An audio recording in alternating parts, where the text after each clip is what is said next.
ఇది ఆగస్టు 15 79వ స్వాతంత్ర దినోత్సవ సందర్భంగా ప్రత్యేకించి ఈ మహిళలకి ఉచిత బస్సు ప్రయాణం స్త్రీ శక్తి పథకం కింద ప్రారంభించడం చాలా ఆనందదాయకం. ఈ శుభ సందర్భాన మరోమారు మీ అందరికీ స్వాతంత్ర దినోత్సవ శుభాకాంక్షలు తెలియజేస్తా ఉన్నాను. మన రాష్ట్ర ఆడపడుచులకి ప్రత్యేకమైన శుభాకాంక్షలు తెలియజేస్తున్నాను.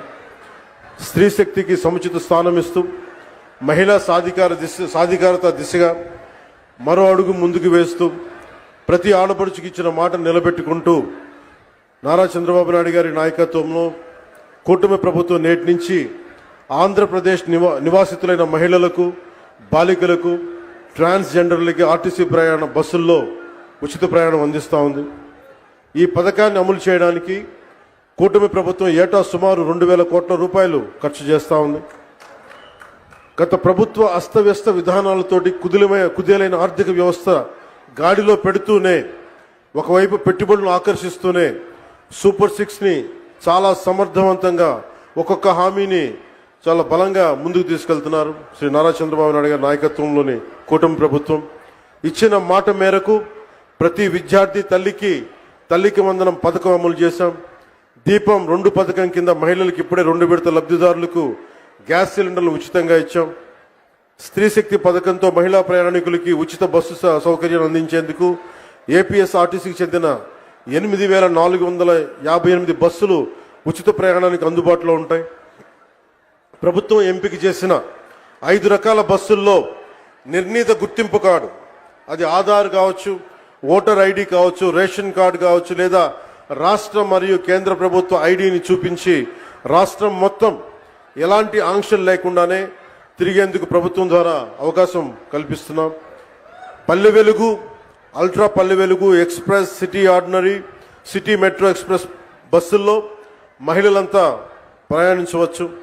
మహిళా ప్రయాణికులందరికీ 0 షేర్ టికెట్ జారీ చేసి ప్రయాణానికి అనుమతిస్తారు. ఉచిత ప్రయాణంతో పాటు మహిళా ప్రయాణికుల భద్రత కూడా కూటమి ప్రభుత్వం అత్యంత ప్రాధాన్యత ఇస్తుంది. ప్రతి బస్సులోనూ సీసీ కెమెరాలు ఏర్పాటు చేయడంతో పాటు మహిళా కండక్టర్ల వద్ద ఒంటి మీద వేసుకునే కెమెరాలను కూడా ఏర్పాటు చేయబోతా ఉన్నాం. ఇది ఉచిత ప్రయాణం మాత్రమే కాదు, ప్రతి మహిళ ఆర్థిక భద్రత, ప్రయాణ స్వేచ్ఛ, సామాజిక గౌరవం అందించే మార్గం. ఇందాక దారి పొడవుతో ఉండవల్లి నుంచి వస్తూ ఉంటే ఒక్కొక్క ఆడపడుచుతో మాట్లాడుతూ ఉంటే ఎంతంత సేవ్ అవుతుందమ్మా మీకు ఈ ప్రయాణం వల్ల అంటే, విద్యార్థులకి 1,500 నుంచి కొంతమందికి 2,000 రూపాయలు.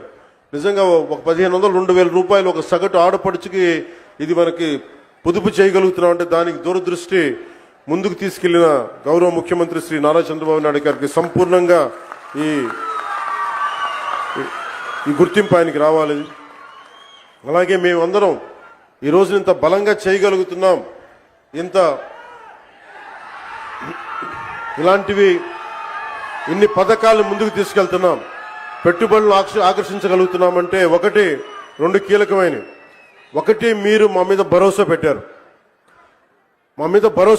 మేము ఎలక్షన్ సమయంలో మీకు చెప్పాం, మీరు చంద్రబాబు నాయుడు గారి మనకి నేతృత్వంలో ఉన్న కూటమి ప్రభుత్వాన్ని మీరు అండగా నిలబడండి, మేము మీకు అండగా నిలబడతాం.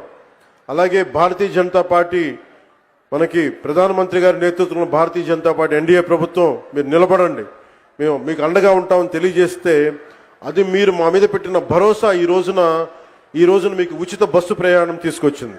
అలాగే భవిష్యత్తులో కూడా ఏమైతే మీకు హామీలు చేశామో మొత్తం సంపూర్ణంగా సాధ్యమైనంత మేరకు అన్ని రకాల కష్టాలని, అన్ని రకాల అవరోధాలని అధిగమించి మీకు అండగా ఉంటుంది కూటమి ప్రభుత్వం. చంద్రబాబు నాయుడు గారి నాయకత్వంలోని కూటమి ప్రభుత్వం అండగా ఉంటుందని తెలియజేసుకుంటూ, మాకు ఈ రోజున అమరావతి రాజధాని కావచ్చు, అలాగే వైజాగ్ స్టీల్ ప్లాంట్కి కూర్చోబెట్టిన నిధులు కావచ్చు, అనేక రకాలుగా పెట్టుబడుల ద్వారా మనకి ఆంధ్రప్రదేశ్ అభ్యున్నతికి, అభివృద్ధికి తోడ్పడుతున్న శ్రీ గౌరవ ప్రధానమంత్రి శ్రీ నరేంద్ర మోదీ గారి మార్గనిర్దేశకత్వంలో, నారా చంద్రబాబు నాయుడు గారి నాయకత్వంలో ఇంకా ఎన్నో పథకాలు, సేవలు ఈ కూటమి ప్రభుత్వం మీకు అందిస్తుంది. మీకు అండగా నిలబడతామని తెలియజేసుకుంటూ, మరోమారు 79వ స్వాతంత్ర దినోత్సవ సందర్భంగా మీ అందరికీ మరోమారు స్వాతంత్ర దినోత్సవ శుభాకాంక్షలు తెలియజేసి సెలవు తీసుకున్నాను. జై హింద్.